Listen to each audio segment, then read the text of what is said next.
9th standard का Gulab Singh, lesson number 2 Gulab Singh के बारे में।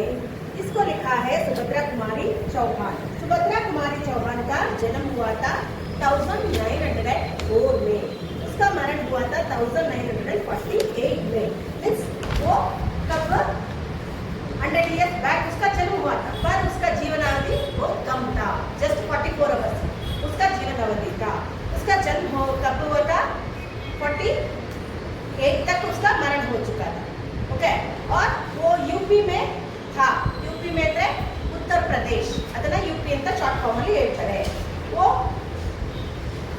ಬಾಲ್ಯಕಲಾ से ही साहित्य का इनका विशेष रुचि थी। ಅಂದ್ರೆ ಕೆಲವರಿಗೆ ಒಂದೊಂದರಲ್ಲಿ ಒಂದೊಂದು ಅಭ್ಯಾಸಗಳಿರುತ್ತೆ। ನೀವು ಚಿಕ್ಕ ಮಕ್ಕಳನ್ನೇ ನೋಡ್ಬೋದು, ನಾನು ಅಡುಗೆ ಮಾಡ್ತಾ ಇದ್ದೀನಿ ಅಂತ ಅಡುಗೆ ಮಾಡಕ್ಕೆ ಹೋಗ್ತಿರ್ತಾರೆ ಚಿಕ್ಕ ಚಿಕ್ಕ ಮಕ್ಕಳೇ, ಚಿಕ್ಕ ಚಿಕ್ಕ ಪ್ರಾಣಿ ಇದನ್ನ ಇಟ್ಕೊಂಡು।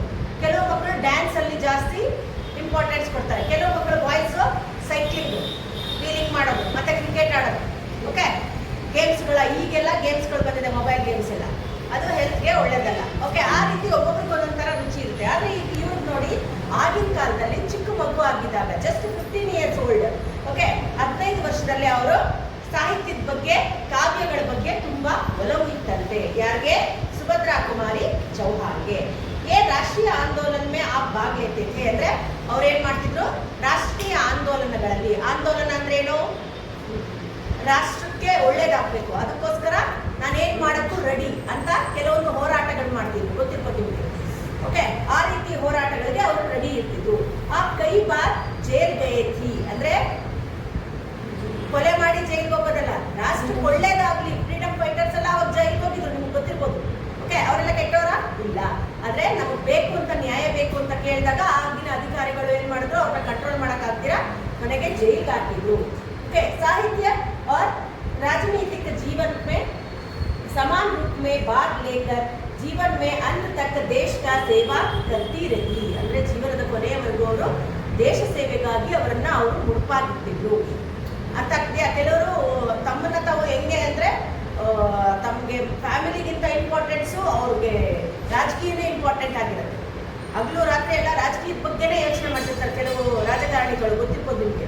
ಆ ರೀತಿ ಆಗಿನ ಕಾಲದಲ್ಲಿ ಅವರು ರಾಜನೀತಿಗಳ ಬಗ್ಗೆ ಅವರು ಹೆಚ್ಚು ಒಲವನ್ನ ತೋರಿಸಿದವರು। ದೇಶ ಪ್ರೇಮಿಗೆ ಅಂದ್ರೆ, ದೇಶ ಪ್ರೇಮ ಅಂದ್ರೇನು, ದೇಶಕ್ಕೆ ಒಳ್ಳೇದಾಗಬೇಕು ಅನ್ನೋ ಉದ್ದೇಶದಿಂದ ಅವರು ದೇಶದ ಬಗ್ಗೆ ತುಂಬಾ ಒಲವು ಉಳ್ಳವರು। ओके, आपकी रचनाएं में देश प्रेम, भारतीय इतिहास तथा सांस्कृतिक छप देख सकते हैं, मीन्स छाप देख सकते हैं। ಸಂಸ್ಕೃತಿ, ನಮ್ಮ ಸಂಸ್ಕೃತಿ ಬಗ್ಗೆ ಇಲ್ಲಿ ಅವರು ವರ್ಣನೆ ಮಾಡಿದ್ದಾರೆ। ಅಂದ್ರೆ ಅವರು ಬರೆದಿರುವಂತ ಬರವಣಿಗೆಯಲ್ಲಿ ನಮ್ಮ ಸಂಸ್ಕೃತಿ ಇತ್ತು, ಅಂದ್ರೆ ನಮ್ಮ ಸಂಸ್ಕೃತಿ ಏನಿತ್ತು, ದೊಡ್ಡವ್ರಿಗೆ ರೆಸ್ಪೆಕ್ಟ್ ಕೊಡಬೇಕು ಅಲ್ವಾ, ದೊಡ್ಡವ್ರು ಹೇಳಿದ ಮಾತು ಕೇಳಬೇಕು, ಕೆಲವು ರೂಲ್ಸ್ ರೆಗ್ಯುಲೇಷನ್ಸ್ಗಳನ್ನ ಫಾಲೋ ಮಾಡಬೇಕು, ಅದು ಹೆಣ್ಣಾಗ್ಲಿ ಗಂಡಾಗ್ಲಿ ಎಲ್ಲರೂ ಒಂದೇ ಅನ್ನೋ ಭಾವನೆ, ಮತ್ತೆ ಅವ್ರಿಗೆ ರೆಸ್ಪೆಕ್ಟ್ ಕೊಡೋದ್ರ ಜೊತೆಗೆ ಅವರು ಯಾವ ರೀತಿ ನಡ್ಕೋಬೇಕು, ದೊಡ್ಡವರು ಕೂಡ ಯಾವ ರೀತಿ ನಡ್ಕೊಳ್ಬೇಕು ಅನ್ನೋದೆಲ್ಲ ಇದೆ, ಅದು ಹೌದಲ್ವಾ, ಅದೆಲ್ಲ ನಮ್ಮ ಸಂಸ್ಕೃತಿನ ತೋರಿಸ್ಕೊಡುತ್ತೆ। ಝಾನ್ಸಿ ಕಿ ರಾಣಿ ಇನ್ಕಿ ಪ್ರಸಿದ್ಧ ಕವಿತಾ ಹೈ। ಝಾನ್ಸಿ ರಾಣಿ ಅನ್ನೋದು ಏನಾಗಿದೆ, ಅವ್ರದ್ದು ಪ್ರಸಿದ್ಧ ಕವಿತೆ ಆಗಿದೆ।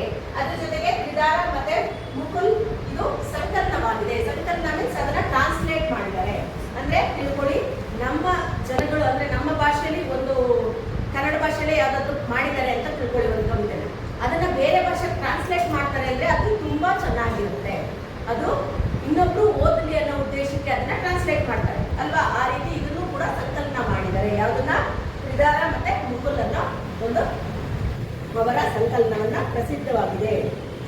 ಪ್ರಕಾಶಿತ್ भी हुआ है, ಪ್ರಕಾಶಿತ್ ಅಂದ್ರೆ ಪ್ರಿಂಟ್ ಮಾಡಲಾಗಿದೆ ಅಂತ ಹೇಳ್ತಾ ಇದ್ದಾರೆ। ಬನ್ನಿ ಈಗ ಲೆಸನ್ ಅಲ್ಲಿ ಏನ್ ಹೇಳಿದ್ದಾರೆ ಅಂತ। इस कविता द्वारा देशभक्ति, त्याग, बलिदान, भाई बहन का प्रेम, प्रजा की जिम्मेदारियां, कर्तव्य आदि चित्रण किया गया है। इस पाठ में झंडा स्वतंत्रता के संकेत के रूप में दिखाया गया है। ಅಂದ್ರೆ ಈ ಲೆಸನ್ ಅಲ್ಲಿ ಏನು ಹೇಳಿದರೆ, ದೇಶಭಕ್ತಿ ಬಗ್ಗೆ ನಾವು ಯಾವ ರೀತಿ ಇರಬೇಕು, ದೇಶಕ್ಕೋಸ್ಕರ ನಾವು ಏನೇನು ಮಾಡಬೇಕು ಅಂತ ಹೇಳಿದ್ದಾರೆ। ಅದ್ರ ಜೊತೆಗೆ ತ್ಯಾಗದ ಬಗ್ಗೆ, ತ್ಯಾಗ ಅಂದ್ರೇನು, ತ್ಯಾಗ ಅಂದ್ರೇನು, ಏನು ತ್ಯಾಗ ಅಂದ್ರೆ ನಿಮ್ಮಿಂದ ನಾನೇನು ಎಕ್ಸ್ಪೆಕ್ಟ್ ಮಾಡ್ತೀರಾ, ಎಲ್ಲರಿಗೂ ಒಳ್ಳೇದಾಗ್ಲಿ ಅನ್ನೋ ಉದ್ದೇಶಕ್ಕೋಸ್ಕರ ತಮ್ಮನ್ನ ತಾವು ಬಲಿ ಕೊಡ್ತಾರಲ್ಲ, ಅದನ್ನ ತ್ಯಾಗ ಅಂತ ಕರ್ಸ್ಕೊಳ್ಳುತ್ತೆ। ಓಕೆ, ಬಲಿದಾನ, ಬಲಿದಾನ ಅಂದ್ರೇನು, ಈಗ ಸೇನೆಗಳಲ್ಲಿ ಕೆಲವರು ತಮ್ಮ ಪ್ರಾಣವನ್ನೇ ಬಲಿ ಕೊಟ್ಬಿಡ್ತಾರೆ.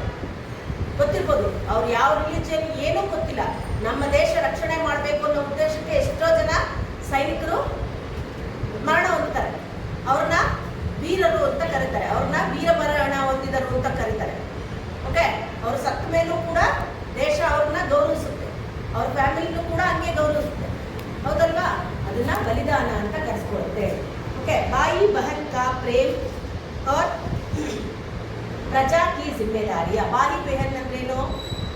भाई बहन ಅಣ್ಣ ತಂಗಿ ಅಥವಾ ತಂಗಿ ಅಣ್ಣ ಜೊತೆಗೆ ತಮ್ಮ ಕೂಡ ಆಗ್ಬೋದು. ಓಕೆ, ಈ ರೀತಿ ಬಾಂಧವ್ಯಗಳು. ಬಾಂಧವ್ಯಗಳು ಅಂದ್ರೇನು? ಸಂಬಂಧಗಳು. ಸಂಬಂಧಗಳು. ನೀವು ಮನೇಲಿ ಏನೇ ಫೈಟಿಂಗ್ ಆಡಿ, ಏನೇ ಕಿತ್ತಾಡಿ, ಒಂಚೂರು ನಿಮ್ಗೆ ಹುಷಾರಿಲ್ಲ ಅಂದ್ರೆ ನೋಡಿ, ಅಮ್ಮ ಅವಳಿಗೆ ಯಾಕೋ ಜ್ವರ ಬಂದೈತೆ ನೋಡಮ್ಮ ಅಂತ ಇಮಿಡಿಯೇಟ್ಲಿ ಕಾಲ್ ಬರುತ್ತೆ. ಜ್ವರ ಬಂದೈತೆ, ಯಾಕೋ ಸುಸ್ತು ಪಡ್ತಾವಳೆ ನೋಡಮ್ಮ ಅಂತ, ಅಕ್ಕಗೆ ಹುಷಾರಿಲ್ಲ ಅಂತ ಕಾಲ್ ಮಾಡ್ತಾನೆ ತಮ್ಮ, ಅಮ್ಮ ಕೆಲ್ಸಕ್ಕೆ ಹೋಗಿದ್ರೆ, ಹೌದಲ್ವಾ? ಯಾಕೆ? ಅಲ್ಲಿ ಪ್ರೀತಿ ಇರುತ್ತೆ, ಪ್ರೀತಿ ಇರುತ್ತೆ ಅಲ್ವಾ? ಬೇರೆ ಟೈಮಲ್ಲಿ ಫೈಟಿಂಗ್ ಆಡ್ತಿರ್ತೀರಾ, ನೀವು ಜಗಳ ಮಾಡ್ತಿರ್ತೀರಾ. ರಾಖಿ ಹಬ್ಬದಲ್ಲಿ ನಮ್ಮಕ್ಕ ಗೊತ್ತಾ, ಆ ರೀತಿ ಒಲವು ಪ್ರೀತಿ ಅನ್ನೋದು ತುಂಬಿರುತ್ತೆ ಅನ್ನೋದ್ರ ಬಗ್ಗೆ ಇಲ್ಲಿ ತೋರಿಸ್ತಾ ಇದ್ದಾರೆ, ಪ್ರೇಮದ ಬಗ್ಗೆ. ಓಕೆ, ಪ್ರೇಮ ಅಂದ್ರೆ ಕೆಲವೊಂದು ಲವ್ ಅಂತಾನು ಹೇಳುತ್ತೆ ಇಂಗ್ಲಿಷಲ್ಲಿ. ಅಂದ್ರೆ ಲವ್ ಅಂದ್ರೆ ಕೆಲವೊಬ್ರು ಏನಂತ ತಿಳ್ಕೊತಾರೆ, ಬರೀ ಗಂಡು ಹೆಣ್ಣಿನ ಅಟ್ರಾಕ್ಷನ್ ಅಂತಾನೆ ತಿಳ್ಕೊತಾರೆ. ಇಲ್ಲಿ ಪ್ರೇಮ ಅಂದ್ರೆ, ಪ್ರೀತಿ ಅಂದ್ರೆ ತಾಯಿ ಮಕ್ಕಳ ಸಂಬಂಧ ಆಗಿರ್ಬೋದು, ಮತ್ತೆ ಅಕ್ಕ ತಮ್ಮ, ಅಣ್ಣ ತಂಗಿ, ಅಪ್ಪ ಮಗಳು, ಇದೆಲ್ಲಾನು ಕೂಡ ಪ್ರೀತಿದೆ ಅಂತ ಅನ್ಸ್ಕೊಳ್ಳುತ್ತೆ. ಓಕೆ, ಇಲ್ಲಿ ಪ್ರಜಾ ಅವರ ಜಿಮ್ಮೆದಾರಿ. ಪ್ರಜಾ ಅಂದ್ರೆ ಪ್ರಜೆಗಳು, ಕಾಮನ್ ಪೀಪಲ್ಸ್. ಓಕೆ, ಅವರ ಜಿಮ್ಮೆದಾರಿಯ ರೆಸ್ಪಾನ್ಸಿಬಿಲಿಟಿ. ಏನ್ ರೆಸ್ಪಾನ್ಸಿಬಿಲಿಟಿ? ಏನಿದೆ ರೆಸ್ಪಾನ್ಸಿಬಿಲಿಟಿ ಅಂದ್ರೆ, ಒಂದು ಕಡೆ ಅನ್ಯಾಯ ನಡೀತಾ ಇದೆ, ಯಾರನ್ನಾದ್ರೂ ಹಿಡ್ಕೊಂಡು ಹೊಡಿತಾ ಇರ್ತಾರೆ, ಹೋಗಿ ಬಿಡಿಸ್ತಾರೆ. ಯಾಕೆ ಹೊಡಿತಿದ್ದೆ ಬಿಡ ಅಂತ ಬಿಡಿಸ್ತಾರೆ, ಹೌದಲ್ವ? ಯಾಕೆ? ಏನು ಫೈಟಿಂಗ್ ಆಡ್ತಿದ್ದೀರಾ ಅಂತ ಕೇಳಿ ಬಿಡಿಸೋದು, ಅಥವಾ ಕರ್ಕೊಂಡು ಹೋಗಿ ಪೊಲೀಸ್ ಸ್ಟೇಷನ್ ಕಂಪ್ಲೇಂಟ್ ಕೊಟ್ಟು ಇವ್ರು ಯಾಕೋ ಫೈಟಿಂಗ್ ಆಡ್ತಿದ್ದಾರೆ ನೋಡಿ ಸರ್ ಅಂತ ಅವ್ರಿಗೆ ಏನು ಪ್ರಾಬ್ಲಮ್ ಆಗಿದೆ ಅದನ್ನ ಕ್ಲಿಯರ್ ಮಾಡೋದು, ಅದು ಒಬ್ಬ ಪ್ರಜೆಯ ಜಿಮ್ಮೆದಾರಿ. ಓಕೆ, ಯಾರ ಕುರುಡರು ಹೋಗ್ತಾ ಇದ್ದಾರೆ, ಅವ್ರನ್ನ ರೋಡ್ ಕ್ರಾಸ್ ಮಾಡಿಸೋದು ಅಲ್ವಾ? ವಯಸ್ಸಾದವರು ಯಾರೋ ಅವ್ರಿಗೆ ಒಂದು ನೀರು ತರಕ್ಕೂ ಆಗ್ತಾ ಇಲ್ಲ ಅನ್ಕೊಳ್ಳಿ, ಅವ್ರನ್ನ ಕೈ ಹಿಡಿದು ಕರ್ಕೊಂಡೋಗಿ ನಡೆಸೋದು, ಅಥವಾ ಅವ್ರಿಗೆ ಏನು ಬೇಕೋ ಒಂದು ಸ್ವಲ್ಪ ಅವ್ರಿಗೆ ತಂದು ಕೊಟ್ಬಿಟ್ಟು ಅವ್ರಿಗೆ ಹೆಲ್ಪ್ ಮಾಡೋದು. ಕೆಲವ್ರಿಗೆ ಊಟ ಇರಲ್ಲ ಅಂಥವ್ರಿಗೆ ಒಂದು ದಿನದ ಅಥವಾ ಒಂದು ಟೈಮಿನ ಊಟ ಕೊಡುವಂಥದ್ದು, ಅವ್ರಿಗೆ ಉಟ್ಕೊಳ್ಳೋಕ್ಕೆ ಬಟ್ಟೆ ಕೊಡುವಂಥದ್ದು, ಇದೆಲ್ಲ ಒಬ್ಬ ಜಿಮ್ಮೆದಾರಿ ರೆಸ್ಪಾನ್ಸಿಬಲ್ ಪರ್ಸನ್ಗೆ ಬೇಕಾಗಿರುವಂಥ ಒಂದು ಏನು ಸ್ವತಂತ್ರ ಭಾರತದಲ್ಲಿ ಇರಬೇಕಾದಂಥ ಒಂದು ಜವಾಬ್ದಾರಿನ ಇಲ್ಲಿ ಹೇಳಿದ್ದಾರೆ. ಇಲ್ಲಿ ಜಂಡ. ಜಂಡ ಅಂದರೆ ಫ್ಲಾಗ್, ನಿಮಗೆ ಗೊತ್ತಿರ್ಬೋದು. ಜಂಡ ಅಂದರೆ ಕನ್ನಡದಲ್ಲಿ ಧ್ವಜ ಅಂತ ಕರೀತಾರೆ, ಫ್ಲಾಗ್ ಅಂತ ಇಂಗ್ಲೀಷಲ್ಲಿ ಕರೀತಾರೆ. ಆ ಜಂಡಾ ಬಗ್ಗೆ ಅಂದರೆ ನಮಗೆ ಫ್ಲಾಗ್ಗೆ ಕೊಡಬೇಕಾದ ರೆಸ್ಪೆಕ್ಟ್ ಬಗ್ಗೆ ಇಲ್ಲಿ ಹೇಳಿದ್ದಾರೆ. ನಿಮಗೆ ಗೊತ್ತಿದೆಯಾ, ನಮ್ಮ ನ್ಯಾಷನಲ್ ಫ್ಲಾಗ್ನ ಈ ಟೈಮಿಂದ ಈ ಟೈಮ್ವರೆಗೂ ಮಾತ್ರ ಫ್ಲಾಗ್ನ ಹೋಸ್ಟ್ ಮಾಡಿ, ಆ ಟೈಮಿಂದ ಒಳಗೆ ಅದನ್ನು ಮತ್ತೆ ಇಳಿಸಿ ಆ ಫ್ಲಾಗ್ಗೆ ಮರ್ಯಾದೆ ಕೊಟ್ಟು ಒಂದು ಬಾಕ್ಸಲ್ಲಿ ಒಂದು ಕವರಲ್ಲಿ ಹಾಕಿ ಎತ್ತಿರಬೇಕು ಅಂತ ಹೇಳಿದ್ದಾರೆ. ಹೌದಲ್ವಾ? ಗೊತ್ತಿದೆಯಾ ನಿಮಗೆ? ಸಾಯಂಕಾಲ ಒಂದು ನಾವು ಸ್ವತಂತ್ರ ದಿನಾಚರಣೆ ಅಂದ್ರೆ ಇಂಡಿಪೆಂಡೆನ್ಸ್ ಡೇ, ಅವತ್ತಿನ ದಿನ ಫ್ಲಾಗ್ ಹೋಸ್ಟ್ ಮಾಡ್ತೀವಿ, ಹೌದಲ್ವಾ? ಮಾರ್ನಿಂಗ್ ಫ್ಲಾಗ್ ಹೋಸ್ಟ್ ಮಾಡಿದ್ಮೇಲೆ ಈವ್ನಿಂಗ್ 6 ಗಂಟೆ ಅಷ್ಟರೊಳಗೆ ಅದನ್ನು ಫ್ಲಾಗ್ನ ಮತ್ತೆ ಇಳಿಸಿ ತೆಗೆದುಬಿಟ್ಟು ಕ್ಲೀನಾಗಿ ಫೋಲ್ಡ್ ಮಾಡಿ ಮರ್ಯಾದೆಯಿಂದ ಅದನ್ನು ಎತ್ತಿಡಬೇಕು. ಆ ಫ್ಲಾಗ್ನ ಉಲ್ಟಾನು ನಾವು ಫ್ಲಾಗು ಹಾಕಂಗಿಲ್ಲ, ಜೊತೆಗೆ ನಮ್ಮ ಮಂಡಿಯಿಂದ ಕೆಳಗೆ, ಸೊಂಟದಿಂದ ಕೆಳಗೆ ಅದನ್ನು ಆ ಫ್ಲಾಗ್ನ ಇಡೋ ಆಗಿಲ್ಲ, ತಕ್ಕೆ ನಮ್ಮ ಕಾಲ್ ಕೆಳಗೆ ಆ ಫ್ಲಾಗ್ನ ಇಡೋ ಆಗಿಲ್ಲ. ನೀವು ಗೊತ್ತಿರ್ಬೋದು, ಇಡೀ ದೇಶದಲ್ಲಿ, ನಮ್ಮ ಭಾರತ ದೇಶದಲ್ಲಿ, ಕರ್ನಾಟಕದಲ್ಲೇ ಫ್ಲಾಗ್ನ ನೇಯ್ಗೆ ಮಾಡ್ತಾರೆ. ಬಟ್ಟೆ ಮಾಡ್ತಾರಲ್ಲ ನೇಯ್ಗೆ ಮಾಡೋದು, ಅಲ್ಲಿ ಹೆಂಗೆ ಹೋಗ್ತಾರೆ ಅಂದರೆ, ನೇಯ್ಗೆ ಮಾಡ್ತಾರಲ್ಲ ಆ ಬಟ್ಟೆ ಥರ ನೇಯ್ಗೆ ಮಾಡಿ ಮಾಡೋ ಜಾಗದಲ್ಲಿ ನಾವು ಹೆಂಗೆ ದೇವಸ್ಥಾನಕ್ಕೆ ಹೋಗುವಾಗ ಸ್ಲಿಪ್ಪರ್ನ ಈಚೆಗಡೆ ಬಿಟ್ಟು ಒಳಗಡೆ ಹೋಗ್ತೀವೋ, ಅದೇ ರೀತಿ ಅಲ್ಲಿ ಕೂಡ ಪ್ರತಿಯೊಬ್ಬರು ಕೂಡ ಸ್ಲಿಪ್ಪರ್ನ ಈಚೆ ಬಿಟ್ಟು ಅಲ್ಲಿ ಒಳಗಡೆ ಹೋಗಿ ವರ್ಕ್ ಮಾಡೋದು. ಅಷ್ಟು ರೆಸ್ಪೆಕ್ಟ್ ಇದೆ, ಗೊತ್ತಾಗ್ತಿದೆಯಾ? ಅದಕ್ಕೆ ನಾವು ಸಲ್ಯೂಟ್ ಮಾಡ್ತೀವಿ. ಡೈಲಿ ಜೈ ಹಿಂದ್ ಅಂತ ಹೇಳಿ ನ್ಯಾಷನಲ್ ಫ್ಲಾಗ್ ಪೋಸ್ಟ್ ಮಾಡದೇ ಇದ್ರು ಅದಕ್ಕೆ ಸಲ್ಯೂಟ್ ಮಾಡ್ತೀವಿ, ನೆನೆಸ್ಕೊಳ್ತೀವಿ, ಜನಗಣಮನ ಅಂತ ಹೇಳ್ತೀವಿ, ಹೌದಲ್ವಾ? ಈ ರೀತಿ ಜೆಂಡಾ ಬಗ್ಗೆ ಅಂದರೆ ಫ್ಲಾಗ್ ಬಗ್ಗೆ ಹೇಳ್ತಾರೆ. ಸ್ವತಂತ್ರತಾ ಬಗ್ಗೆ ಹೇಳ್ತಾರೆ. ಸ್ವತಂತ್ರತಾ ಅಂದ್ರೇನು? ನಮಗೆ ಇಂಡಿಪೆಂಡೆಂಟ್ ಬೇಕು, ಹೌದಲ್ವಾ? ಸ್ವತಂತ್ರ और ಸ್ವೇಚ್ಛೆಗೆ ಡಿಫ್ರೆನ್ಸ್ ಇದೆ. ಗೊತ್ತಿದೆಯಾ ನಿಮಗೆ ಏನು ಡಿಫ್ರೆನ್ಸು? ಡಿಫ್ರೆನ್ಸ್ ಗೊತ್ತಾ? ಸ್ವೇಚ್ಛೆ means difference. What is that? ಅಂದರೆ ನಿಮ್ಮ ಇಷ್ಟ ಬಂದಂಗೆ ಆಡೋದು. ಅದು ಒಳ್ಳೇದಾ? ರಾತ್ರಿ 12 ಗಂಟೆ ಆದರೂ ರೌಂಡ್ ಹಾಕೊಂಡು ಕೆಲವು ಮಾಡಬಾರ್ದು ಕೆಲಸಗಳನ್ನ ಮಾಡ್ತಾರೆ, ಅದು ಸ್ವೇಚ್ಛೆ ಆಗುತ್ತೆ. ಬ್ಯಾಡ್ ವರ್ಡ್ಸ್ ಮಾತಾಡೋದು, ಯಾರಿಗೂ ರೆಸ್ಪೆಕ್ಟ್ ಇಲ್ಲದಂಗೆ ನಡ್ಕೊಳ್ಳೋದು, ಅದು ಸ್ವೇಚ್ಛೆ ಆಗುತ್ತೆ. ಆ ರೀತಿ ಎಲ್ಲ ಮಾಡಬಾರ್ದು. ಸ್ವತಂತ್ರ ಅಂತ ಅಂದರೆ ಒಂದು ಲಿಮಿಟೇಷನಲ್ಲಿ ಯಾವುದನ್ನ ಏನು ಮಾಡಬೇಕು ಅನ್ನೋದು ಗೊತ್ತಿರಬೇಕು. ಒಂದು ನಮ್ಮ ಕೆಲಸನ ನಾವು ನ್ಯಾಯವಾಗಿ ಮಾಡೋ ರೀತಿನ ಸ್ವತಂತ್ರ ಅಂತ ಕರೀತಾರೆ.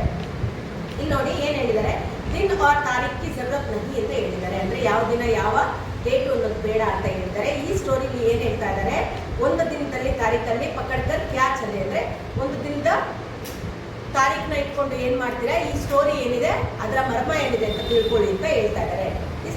ಉಸ್ಕೆ ಗರ್ಮೆ ಪಿತಾ ಥೇ ಅಂದರೆ ಒಂದು ಮನೆಯಲ್ಲಿ ತಂದೆ ಇದ್ರಂತೆ, ತಾಯಿ ಇದ್ರಂತೆ. ಏಕ್ ಕುಡಿಯಾಸಿ ಬೆಹನ್ ಥಿ ಅಂದರೆ ಬೆಹನ್ ಅಂದ್ರೇನು ತಂಗಿ ಇದ್ರಂತೆ, ಕುಡಿಯ ಅಂದರೆ ಗೊಂಬೆ ಅಂತ ಹುಡುಗಿ ಇದ್ರಂತೆ. ಗುಲಾಬ್ ಸಿಂಹ ಸಾರೇ ಗರ್ಕ ದುಲಾರಾತ ಅಂದರೆ ಮನೆಯ ಎಲ್ಲರಿಗೂ ಒಂದು ಮುದ್ದಿನ ಮಗನಾಗಿದ್ದ. ಯಾರು? ಗುಲಾಬ ಸಿಂಹ ಅನ್ನುವಂಥ ಹೆಸರಿನವರು. ಗುಲಾಬ್ ಅಂದರೆ ಹೂ, ಸಿಂಹ ಅಂದರೆ ಹುಲಿ. ಆದರೆ ಕೆಲವರು ಹೆಸರುಗಳನ್ನ ಡಿಫ್ರೆಂಟ್ ಆಗಿ ಇಟ್ಟಿರ್ತಾರೆ, ಗೊತ್ತಿರ್ಬೋದಲ್ಲ. ಆ ರೀತಿ ಗುಲಾಬ್ ಸಿಂಹ ಅನ್ನುವಂಥ ಹೆಸರನ್ನ ಇಟ್ಟಿದ್ದಾರೆ. ಏಕ್ ದಿನ್ ಕಿ ಬಾತ್ ಬಹುತ್ ಬಿಮಾರ್ ಥಾ. ಬಿಮಾರ್ ಅಂದರೆ ಅವನಿಗೆ ಹುಷಾರಿಲ್ಲ. ಬಿಲ್ಕುಲ್ ಖಾನಾ ಬಿ ಬಂದ್ ಕರ್ ದಿಯಾ ಥಾ ಅಂದರೆ ಹೊಟ್ಟೆಗೆ ಊಟ ಕೊಟ್ಟಿರಲಿಲ್ಲ. ನಿಮ್ಗೆ ಗೊತ್ತಿರ್ಬೋದು, ಡಾಕ್ಟ್ರು ಹೇಳ್ತಾರೆ ಜ್ವರ ಬಂದಿದ್ದಾಗ, ಹುಷಾರಿದ್ದಾಗ ಹೊಟ್ಟೆಗೆ ಈಗೇನು ಕೊಡಬೇಡಿ, ಆಮೇಲೆ ಸ್ವಲ್ಪ ಗಂಜಿ ಮಾಡಿಕೊಡಿ, ಇಲ್ಲ ಏನಾದರೂ ಫ್ರೂಟ್ಸ್ ಕೊಡಿ, ಈ ಥರ ಹೇಳ್ತಾರೆ, ಹೌದಲ್ವಾ? ಇಲ್ಲ ಅನ್ನ ಹಾಲು ಕೊಡಿ, ಸಾಫ್ಟ್ ಐಟಮ್ ಆ ಥರದ್ದು ಕೊಡಿ ಅಂತ ಹೇಳ್ತಾರೆ. ಆ ರೀತಿ ಅವ್ರ ಮನೆಯಲ್ಲೂ ಕೂಡ ಊಟನ ಬಂದ್ ಮಾಡ್ತಿದ್ರು. ಬಟ್ ಇಸ್ಕೆ ಬಾರೆ ಮೇ ಕುಚ್ ಖಾನೆ ಕಾ ಮಾಂಗನಾ ಛೋಟಿ ಬಹನ್ ಸೆ ನಾ ಸಹ ಗಯ. ಅಂದರೆ ಅವನು ಹೊಟ್ಟೆ ಎಸಿತಾ ಇದೆ. ಜ್ವರ ಇದ್ದಾಗ ಹೆಂಗಿಂಗೋ ಆಗ್ತಾ ಇರುತ್ತೆ, ನಿಮ್ಗೆ ಗೊತ್ತಿದ್ದು. ಹೊಟ್ಟೆ ಸಂಕಟ ಆಗ್ತಿರುತ್ತೆ, ಕುತ್ಕೊಳ್ಳೋಕ್ಕಾಗಲ್ಲ, ಮಲ್ಕೊಳ್ಳೋಕ್ಕಾಗಲ್ಲ, ತಲೆನೋವ್ತಿರುತ್ತೆ, ಏನು ಮಾಡೋದು ಅಂತ ಗೊತ್ತಾಗ್ತಿರಲ್ಲ, ಆ ರೀತಿ ಆಗ್ತಿರುತ್ತೆ. ಆಗ ಅವ್ರಿಗೂ ಆ ಥರ ಆಗ್ತಿತ್ತು. ಹೊಟ್ಟೆಗೆ ತಿನ್ನಕ್ಕೆ ಏನಾದರೂ ಕೊಡು, ನನಗೇನೋ ಒಂಥರ ಸಂಕಟ ಆಗ್ತಾ ಇದೆ ಅಂತ ಅವ್ರು ಹೇಳಿದಾಗ ಅವಳು ಏನು ಮಾಡಿದ್ಲು, ಚುಕ್ಕೆ ಸೆ ಗುಡ್ ಆರ್ ಚೆನ್ನಾಗಿ ಚುರಾಲಾಯಿ ಅಂದ್ರೇನು, ಕಳ್ತನ ಮಾಡಿ ತಂದುಕೊಟ್ಲು. ಯಾಕೆಂದರೆ ಅಮ್ಮ ಎಲ್ಲ ಪ್ರತಿಯೊಂದು ಎತ್ತಿಟ್ಟಿರ್ತಾರೆ ಡಬ್ಬಗಳಲ್ಲಿ ಹಾಕಿ, ಗೊತ್ತಿರ್ಬೋದು ನಿಮಗೆ. ಈಗಿನ ಥರ ಚಿಲ್ಲರೆ ಅಂಗಡಿಗಳೆಲ್ಲ ಆಗಿರಲಿಲ್ಲ ಅಷ್ಟೊಂದು. ಮನೇಲಿ ಏನಿರುತ್ತೋ ಐಟಮ್ ಅದನ್ನಷ್ಟೇ ತಿನ್ನಬೇಕಾಗಿತ್ತು. ಅರ್ಥ ಆಗ್ತಿದೆಯಾ? ಆಗ ಮನೇಲಿರೋದೇನು ಕಾಮನ್ ಆಗಿ ಬೆಲ್ಲ. ಗುಡ್ ಅಂದ್ರೇನು? ಗುಡ್ ಅಂದರೆ ಬೆಲ್ಲ. ಚನ ಅಂದರೆ ಹುರ್ಗಡ್ಲೆ ಗೊತ್ತಿದೆಯಲ್ವ ನಿಮಗೆ? ಮನೇಲಿ ಹುರ್ಗಡ್ಲೆ ಹಂಗೆ ತಿನ್ಬೋದು ನಾವು. ಓಕೆ, ಬೆಲ್ಲ ಅಂದರೆ ಸ್ವೀಟು. ಆ ಸ್ವೀಟ್ ಜೊತೆ ತಿಂದರೆ ಒಂದು ಸ್ವಲ್ಪ ಟೇಸ್ಟ್ ಸಿಗುತ್ತೆ ಅಂತ ಆ ತಿನ್ನೋದಕ್ಕೆ ಮನೇಲಿರೋದನ್ನ ತಂದು ಕೊಡ್ತಾಳೆ. अपने भैया को उसे बाद में भैया को बुखार बढ़ गया पर वहाँ तो खिल ही चुकी थी ಅಂದರೆ ಖಿಲಾ ಹಿ ಚುಕ್ಕಿ ಥಿ ಅಂದರೆ ತಿನ್ಸ್ಬಿಟ್ಟಿತ್ತು. ನಿಮಗೆ ಗೊತ್ತಿರ್ಬೋದು, ಕೆಲವೊಂದು ಐಟಮ್ನ ಜ್ವರ ಬಂದಾಗ ಕೊಡಬಾರ್ದು. ಯಾವ್ದು ಕೊಡಬಾರ್ದು? ಬೆಲ್ಲ ಏನಾಗುತ್ತೆ, ಹೀಟ್ ಜನರೇಟ್ ಮಾಡುತ್ತೆ, ಗೊತ್ತಿರ್ಬೋದು. ಆ ಹೀಟ್ ಜನರೇಟ್ ಮಾಡಿದಾಗ ಬಾಡಿಲಿ ಹೀಟ್ ಜಾಸ್ತಿ ಆಗುತ್ತೆ. ಜ್ವರ ಬಂದಾಗ ಏನು ಮಾಡ್ತಾರೆ, ತಣ್ಣೀರು ಬಟ್ಟೆ ಹಾಕ್ತಾರೆ ತಲೆ ಮೇಲೆ.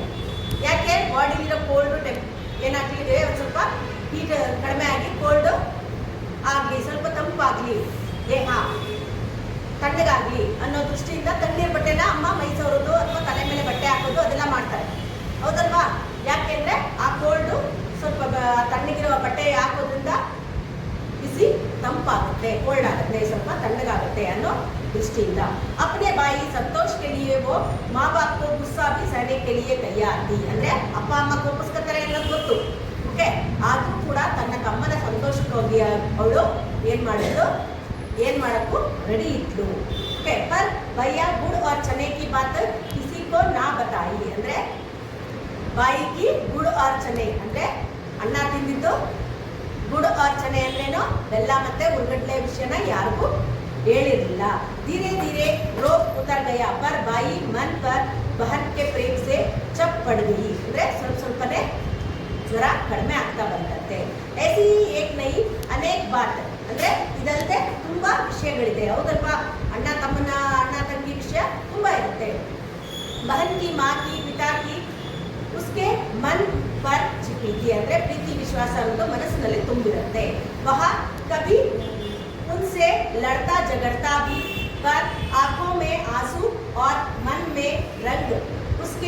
पे छपी इन तस्वीरों को दे ना सके ಅಂದ್ರೆ ಯಾವಾಗಲೇ ಆಗಲಿ ಮನೆ ಅಂದ್ರೆ ಕಾಮನ್ ಸಣ್ಣ ಪುಟ್ಟದಕ್ಕೆಲ್ಲ ಜಗಳನ ಅಂದ್ರೇನು ಜಗಳ ಮಾಡೋದು ಲಡ್ನ ಅಂದ್ರೆ ಉದ್ದಾಡೋದು ಕಿತ್ತಾಡ್ತಿರಲ್ಲ ಒಂದ್ಸರಿ ಹೊಡೆಯೋದು ಆಗೋಗ್ಬಿಟ್ಟಿರುತ್ತೆ ಹೊಡೆದಾಟನೂ ಆಗೋಗಿರುತ್ತೆ ಮನೆಗಳಲ್ಲಿ ಆ ರೀತಿ ಇದ್ರೂ ಕೂಡ ಏನು ಪ್ರೀತಿ ವಿಶ್ವಾಸ ಆಕೊಬ್ಬರ ಆಸು ಆಪ್ ಮೀನ್ಸ್ ಕಣ್ಣುಗಳಲ್ಲಿ ಕೆಲವೊಂದು ಸಾರಿ ತುಂಬಿ ಬರುತ್ತೆ ಅಂದ್ರೇನು ಕಣ್ಣೀರು ಬರುತ್ತೆ ಯಾಕೆ ಅಲ್ಲಿ ಮನಸ್ಸಿನಲ್ಲಿ ಪ್ರೀತಿ ಇದ್ರೆ ಮಾತ್ರ ಅಲ್ಲಿ ಬರೋದು ಓಕೆ ಮನ್ಕೆ ರಂಗ್ ಅಂದ್ರೆ ಮನಸ್ಸಿನ ರಂಗ್ ಆ ರೀತಿ ಇರುತ್ತೆ ಅಲ್ಲಿ ಏನಾಗಿರುತ್ತೆ ಪ್ರೀತಿ ವಿಶ್ವಾಸ ಅನ್ನೋದು ಮನಸ್ಸಿನಲ್ಲಿ ತಸ್ವೀರ್ ಅಂದ್ರೆ ಮಿರರ್ ತರ ಇರುತ್ತೆ ಅಂತ ಹೇಳ್ತಾರೆ ಏಕ್ ದಿನ್ ऐसा हवा बही कि मुरझाई हुए कि दिलों में नई जान आ गई ಅಂದ್ರೆ ಒಂದಿನ ಏನಾಯ್ತು ಅಂದ್ರೆ ದಿಲ್ ಅಂದ್ರೆ ಮನಸ್ಸಿನಲ್ಲಿ ಏನು ಹೊಸ ಜೀವನ ಬಂದಂಗಾಯ್ತು ಯಹ ಹವಾ ಉಮಂಗೆ ಕಿ ಹವಾತಿ ಅಂದ್ರೆ ಉಮಂಗೆ ಅಂದ್ರೇನು ಮನಸ್ಸಿನಲ್ಲಿ ಒಂದು ಖುಷಿಯಾದ ವಿಷಯ ಆಗಿತ್ತು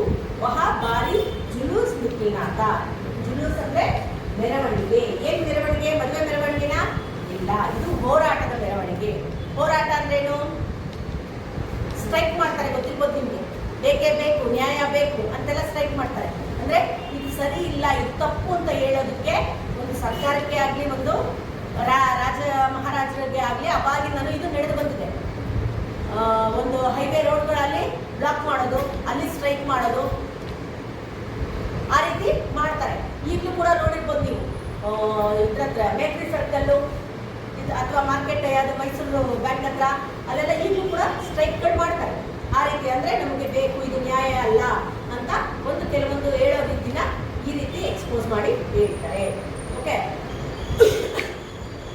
ಬಡಿ ಬಾರ್ ಜುಲೂಸ್ ನಿಕಲ್ನಾ ತಾ ಪರ್ ಬಾದ್ಶಾ ಕಾ ಹುಕುಂ ತಾ ಕಿ ಜುಲೂಸ್ ನಾ ನಿಕ್ಲೆ ಅಂತ ಹೇಳ್ತಾ ಇದ್ದಾರೆ ಬಾದ್ಶಾ ಅಂದ್ರೇನು ರಾಜ ಅಂತ ಮುಸಲ್ಮಾನಲ್ಲಿ ಬಾದ್ಶಾ ಅಂದ್ರೆ ರಾಜ ಅಂತ ಅವ್ರದ್ದು ಆರ್ಡರ್ ಆಗಿತ್ತಂತೆ ಮೆರವಣಿಗೆ ಹೊರಡಬಾರ್ದು ಅಂತ ಶಾರ್ಕ ಆತಂಕ ಆಗಯಾತ ಆತಂಕ ಅಂದ್ರೆ ಟೆನ್ಷನ್ ಆಗೋಗಿತ್ತು ಯಾಕೆಂದ್ರೆ ರಾಜ ಆರ್ಡರ್ ಮಾಡಿದ್ಮೇಲೆ ಅದನ್ನ ಪಾಲನೆ ಮಾಡಲೇಬೇಕು ಇಲ್ಲ ಅಂದ್ರೆ ಏನ್ ಮಾಡ್ತಾರೆ ಶೂಟ್ ಮಾಡಿ ಸಾಯ್ತಾಕ್ತಾರೆ ಓಕೆ ಆ ರೀತಿ ಇತ್ತು ಆತಂಕವಿತ್ತು ಆದ್ರೂ ಕೂಡ ಬಡ ಆಯಾ ಬಾದ್ಶಾ ಕ್ಯೂ ನಾ ನಿಕ್ಲೆ ಜುಲೂಸ್ ಕ್ಯೂ ನಾ ನಿಕ್ಲೆ ಹಮಾರಾ ಜಂಡಾ ಬಾಯಿ ನೇ ಬಹನ್ ಸೆ ಕಹಾ ಅಂದ್ರೆ ಬಡ ಆಯಾ ಬಾದ್ಶಾ ದೊಡ್ಡ ರಾಜ ಬಂದ್ಬಿಟ್ಟಿದಾನಂತೆ ಅವ್ನು ಹೇಳ್ದಂಗೆ ನಡಿಬೇಕಂತೆ ನೋಡೋಣ ಯಾಕೆ ಅವನು ಬಂದ್ ಮಾಡ್ತಾನೆ ಮೆರವಣಿಗೆ ಏನ್ ನಿಲ್ಲಿಸ್ಬೇಕಂತೆ ಅಂತ ಅವನು ಏನ್ ಮಾಡ್ತಾನೆ ಮುಂದಾಳತ್ವ ವಹಿಸಿ ಒಂದು ಈ ಮೆರವಣಿಗೆನ ನಡೆಸೋದಕ್ಕೆ ಹೋಗ್ತಾನೆ ಬಹನ್ ಬೋಲಿ ಕೌನ್ ಹೇ ಯೇ ಬಾದ್ಶಾ ಅಂದ್ರೆ ಯಾರು ಈ ಬಾದ್ಶಾ ಅಂತ ಕೇಳಿದಾಗ ಬಯ್ಯಾನೆ ಕಹಾ ಹುವಾ ಹೋಗ ಕೋಯಿ ಯಾರೋ ಒಬ್ಬ ಇದಾನಂತೆ ಅಂತ ಹೇಳ್ತಾನೆ ಬಹನ್ ನೇ ಪೂಛ ಕ್ಯೂ ನಾ ನಿಕ್ಲೆ ಜುಲೂಸ್ ಕ್ಯೂ ನಾ ನಿಕ್ಲೆ ಜಂಡಾ ಬಾಯಿ ಕಟು ಸ್ವರ್ ಮೇ ಬೋಲ ಅಂದ್ರೆ ಏನಕ್ಕೆ ನಾವು ಮೆರವಣಿಗೆ ಮಾಡ್ಬೋದು ನಮಗೆ ಬೇಕಾದ ಹಕ್ಕುಗಳನ್ನ ನಾವು ಕೇಳ್ತಾ ಇದ್ದೀವಿ ಹಮಾರಾ ದೇಶ ಕಾ ಬಾದ್ಶಾ ಗುಲಾಮ್ ಜೋ ಹೇ ನಮ್ಮ ದೇಶದ ಬಾದ್ಶಾ ಏನಾಗಿದ್ದಾನೆ ಗುಲಾಮನಾಗಿದ್ದಾನೆ ನಾವು ಹೇಳಿದ್ದನ್ನ ಅವನು ಅರ್ಥ ಮಾಡ್ಕೋತಾ ಇಲ್ಲ ಅವನು ಇನ್ನೊಬ್ಬರಿಗೆ ಗುಲಾಮ ಆಗಿದ್ದಾನೆ ಉತ್ತಟ್ಟ ತಬ್ ತೋ ಜರೂರ್ ನಿಕಲೆ ಜುಲೂಸ್ ಅಂದ್ರೆ ಇದನ್ನ ಈಗ ಜುಲೂಸ್ನ ಅಂದ್ರೆ ಮೆರವಣಿಗೆನ ನಡೆಸಲೇಬೇಕು ಹಮ್ ಜರೂರ್ ಕಹರಾಯಂಗೆ ಅಪನಾ ಜಂಡಾ ಅಂದ್ರೆ ಕಹರಾಯಂಗೆ ಅಂದ್ರೇನು ನಾವು ನಮ್ಮ ಫ್ಲಾಗ್ ನ ಹಾರಾಡಿಸ್ತೀವಿ ನಮ್ಮ ಧ್ವಜನ ಹಾರಾಡಿಸ್ತೀವಿ ನಾವು ಈ ಮೆರವಣಿಗೆನ ನಡೆಸ್ತೀವಿ ದೇಖ್ತೆ ಹೇ ಕೌನ್ ರೋಕೆಗಾ ಹಮೆ ಅಂದ್ರೆ ನೋಡೋಣ ಯಾರು ನಮ್ಮನ್ನ ನಿಲ್ಲಿಸ್ತಾರೋ ಕೆಲವೊಂದು ರೋಷ ಆವೇಶ ಬಂದ ಕೆಲವೊಂದು ಈ ರೀತಿ ಮಾತುಗಳು ಬರುತ್ತೆ ಹೌದಲ್ವಾ ಆ ರೀತಿ ಈ ಹುಡುಗರು ಕೂಡ ಮಾತಾಡ್ತಾ ಇದ್ದಾರೆ ಜಂಡೆ ಕಿ ತಯಾರಿ ಹೋನೆ ಲಗಿ ಅಂದ್ರೆ ಜಂಡಾ ಅಂದ್ರೇನು ಫ್ಲಾಗ್ ನ ಮುಂದೆ ಇಟ್ಕೊಂಡು ಹೋಗ್ಬೇಕಲ್ವಾ ಅದಕ್ಕೋಸ್ಕರ ಇದಕ್ಕೆ ರೆಡಿ ಮಾಡ್ತಿದ್ದಾರೆ ಓಕೆ ಬಹನ್ನೆ ಅಪ್ಪನಿ ಓಡ್ನಿ ಸೆ ಪಾಡ್ಕರ್ ಜಂಡಾ ಬನಾ ಲಿಯಾ ತನ್ನ ದಾವಣಿ ಓಡ್ನಿ ಅಂದ್ರೇನು ದಾವಣಿ ನಿಮ್ಗೆ ಗೊತ್ತಿರ್ಬೋದು ಹೆಣ್ಮಕ್ಳು ದಾವಣಿನ ಯೂಸ್ ಮಾಡ್ತಾರೆ ಆ ರೀತಿ ದಾವಣಿಯಿಂದ ತೆಗೆದುಬಿಟ್ಟು ಈ ಹುಡುಗ ಆಟ ಆಡ್ತಿದ್ನಲ್ಲ ಆ ದಂಡ ಕೇಳ್ಬೇಕಾ ದಂಡ ಓಕೆ ಅದರಿಂದ ಏನ್ ಮಾಡ್ತಾರೆ ಲಾಲ್ ಹರ ರಂಗ ಜಂಡಾ ಚಡ್ಗಯ ಅಂದ್ರೆ ಲಾಲ್ ಹರ ರಂಗ ಲಾಲ್ ಅಂದ್ರೇನು ರೆಡ್ ಹರ ಅಂದ್ರೆ ಗ್ರೀನ್ ಕಲರ್ ಓಕೆ ಆ ಕಲರ್ದು ಒಂದು ಫ್ಲಾಗ್ ನ ಮಾಡಿದ್ದಾರೆ ನೋಡಿ ಇಲ್ಲಿ ಪಿಕ್ಚರ್ ಅಲ್ಲಿ ಕಾಣ್ತಾ ಇದೆಯಲ್ಲ ಈ ರೀತಿ ಕಲರ್ದು ಒಂದು ಸ್ಟಿಕ್ ಅವ್ನು ಆಟ ಆಡ್ತಿದ್ನಲ್ಲ ಸ್ಟಿಕ್ ದಂಡ ಅಂದ್ರೆ ಟೀಚರ್ಸ್ ಹೊಡೆಯೋದಕ್ಕೆ ಇಟ್ಕೊಂಡಿರ್ತಾರಲ್ಲ ಆ ರೀತಿ ದಂಡ ಅಲ್ಲ ಮಾಮೂಲಿ ಸ್ಟಿಕ್ ಓಕೆ ಅದು ಸ್ಟ್ರಾಂಗ್ ಆಗಿ ಸುತ್ತ ಇರುತ್ತಲ್ಲ ಆ ರೀತಿ ಸ್ಟಿಕ್ಗೆ ಅವರು ದಾವಣಿನ ಸೇರಿಸಿ ಒಂದು ಫ್ಲಾಗ್ ನ ರೆಡಿ ಮಾಡಿದ್ರು ಆ ಬಾಯಿ ಜಂಡಾ ಲೇಕರ್ ಚಲ ಏನ್ ಮಾಡ್ತಾ ಇದ್ದಾನೆ ಅವನು ಫ್ಲಾಗ್ ನ ಇಟ್ಕೊಂಡು ಮುಂದೆ ಹೊರಟ ಅರೆ ಬಾಯಿ ಜಾತೆ ಕಹಾ ಹೋ ಹಮ್ ಭೀ ಸಾಥ್ ಚಲೇಂಗೆ ಅಂದ್ರೆ ನೀನೊಬ್ಬನೇ ಹೋಗ್ಬೇಡ, ನಾನು ಬರ್ತೀನಿ ಅಂತ ಹೇಳ್ತಾಳೆ. ಬಹನ್ ಆಗ್ರಾ ಸೆ ಬೋಲಿ ಅಂದ್ರೆ ನಾನು ಬರ್ತೀನಿ ಅಂತ ಕೇಳುತ್ತೆ. ಮರ್ ಬಹನ್ ಬಡಿ ದೂರ್ ಜಾನಾ ಹೈ, ತುಮ್ ಥಕ್ ಜಾओगे, ನಹಿ ಭಯ್ಯ ನಹಿ ಬಹನ್ ಅಂತ ಹೇಳ್ತಾರೆ. ಅಂದ್ರೆ ನೀನು ತುಂಬಾ ದೂರ ಇದೆ, ಒಬ್ಬಳೇ ಬರಕ್ಕಾಗಲ್ಲ, ಸುಸ್ತಾಗ್ಬಿಡ್ತೀನಿ, ನೀನು ಬೇಡ ನಾನು ಒಬ್ಬನೇ ಹೋಗ್ತೀನಿ ಅಂತ ಹೇಳಂತೆ. ಆಗ ಬೇಡ ಅಂತ ಹೇಳಿದಾಗ ಇಲ್ಲ ನಾನು ಬರ್ತೀನಿ ಅಂತಾನು ಕೆಲವರು ಆಟ ಹೇಳ್ತಾರೆ, ಗೊತ್ತಿರ್ಬೋದು, ಆ ರೀತಿ ಹೇಳದಂತೆ. ಜುಲೂಸ್ ಕೌನ್ ಬನಾಯೇಗಾ, ತುಮ್ ಜಂಡಾ ಉಠಾನಾ, ಹಮ್ ಜುಲೂಸ್ ಬನಾಕರ್ ಚಲೇಂಗೆ ಪೀಛೆ ಪೀಛೆ. ನೀನು ಫ್ಲಾಗ್ ನ ಇಟ್ಕೊಂಡು ಮುಂದೆ ಹೋಗು, ನಾವು ಮೆರವಣಿಗೆಗೆ ನಿನ್ನ ಜೊತೆ ಸಾಥ್ ಕೊಡ್ತೀವಿ ಅಂತ ತಂಗಿ ಹೇಳ್ತಾಳೆ. ನಹಿ ರಾಣಿ ತುಮ್ ಜುಲೂಸ್ ನಹಿ, ನೀನು ಮೆರವಣಿಗೆಗೆ ಬರೋದು ಬೇಡ. ತುಮ್ ಏಕ್ ಕಾಮ್ ಕರೋ, ಹಮೇ रोली का तिलक लगाकर विदा करो, जैसे राजकुमारी अपनी बाई राजकुमारी को ವಿದಾ ಕರ್ತಿ ಹೇ. ನಿಮ್ಗೆ ಗೊತ್ತಿರ್ಬೋದು, ನಮ್ಮ ಹಿಂದೂ ಸಂಪ್ರದಾಯದಲ್ಲೇ ಆಗಲಿ ಅಥವಾ ಮುಸಲ್ಮಾನಗಳಲ್ಲೇ ಆಗಲಿ ಆಗ ರಾಜರುಗಳಿಗೆ ಆರತಿ ಇದ್ದಿದ್ದು. ಆರತಿ ಅಂದ್ರೆ ಗೊತ್ತಿಲ್ವಾ, ಈಗ ಮದುವೆ ಮನೆಗಳಲ್ಲಿ ಕೆಲವೊಂದು ಆರತಿ ಶಾಸ್ತ್ರ ಅಂತೆಲ್ಲ ಮಾಡ್ತಾರೆ. ಅಂದ್ರೆ ಆರತಿ ಮಾಡ್ತಾರೆ ಅಂದ್ರೆ ದೃಷ್ಟಿ ಆಗಿರೋದು ಅದೆಲ್ಲ ಹೋಗಿ, ಕೆಟ್ಟ ದೃಷ್ಟಿಯೆಲ್ಲ ಹೋಗಿ ಒಳ್ಳೇದಾಗ್ಲಿ ಅನ್ನೋ ಉದ್ದೇಶಕ್ಕೆ ಏನ್ ಮಾಡ್ತಾರೆ, ಆ ಆರತಿನ ತೆಗಿತಾರೆ. ಆ ರೀತಿ ನನಗೆ ಆರತಿ ಮಾಡಿ ರಾಜ್ಕುಮಾರ್ನ ಯುದ್ಧಕ್ಕೆ ಕಳಿಸ್ಕೊಡ್ತಾರಲ್ಲ, ಆ ರೀತಿ ನನ್ನ ಕಳಿಸ್ಕೊಡು ಅಂತ ಕೇಳ್ತಾ ಇದ್ದಾನೆ. ಆಗ ತಂಗಿ ಏನ್ ಮಾಡ್ತಾಳೆ, ಬಹನ್ ನೇ ಖುಷಿ ಸೇ ಕಿಲ್ಕರ್ ಸಾಥ್ ಮೇ ಥಾಲಿ ಬಜಾಯಿ. ಥಾಲಿ ಅಂದ್ರೇನು, ಫಸ್ಟ್ ತಾ ಬಂದಾಗ ಚಿಕ್ಕದಾ ಬರುತ್ತಲ್ಲ, ಆ ತಾಲಿ ಬಂದಾಗ ಕ್ಲಾಪ್, ಸೆಕೆಂಡ್ ತಾ ಬಂದಾಗ ಅದು ಪ್ಲೇಟ್. ಓಕೆ, ಅದು ನೆನಪಿರ್ಲಿ ನಿಮಗೆ. ಓಕೆ, ತಾಲಿ ಬಜಾಯಿ ದೌಡ್ ಕರ್ ತಾಲಿ ಸೇ ರೇಲಿ ಥೋಡಿ ಸಿ ಚಾವಲ್ ಸಜಾ ಲಾಯಿ. ನಿಮ್ಗೆ ಗೊತ್ತಿರ್ಬೋದು, ನಮ್ಮ ಹಿಂದೂ ಸಂಪ್ರದಾಯದಲ್ಲಿ ಆರತಿ ಮಾಡಿದಾಗ ಜೊತೆಗೆ ಅಕ್ಷತೆಯನ್ನು ತಲೆ ಮೇಲೆ ಹಾಕ್ತಾರೆ. ದೊಡ್ಡವರಾದ್ರೆ ಅಕ್ಷತೆ ಹಾಕಿ ಆಶೀರ್ವಾದ ಮಾಡ್ತಾರೆ. ಆ ರೀತಿ ಚಾವಲ್ ಅಕ್ಕಿಯಿಂದ ಮಾಡುವಂತ ಒಂದು ಅಕ್ಷತೆ. ತಾಲಿ ಮೇ ಏಕ್ ದಿಯಾ ಬಿ ಜಲ್ ರಹಾ ತಾ. ಆ ತಾಲಿ ಅಂದ್ರೆ ತಟ್ಟೆಯಲ್ಲಿ ಏನಿತ್ತು, ದೀಪನೂ ಕೂಡ ಉರಿತಾ ಇರ್ತಂತೆ.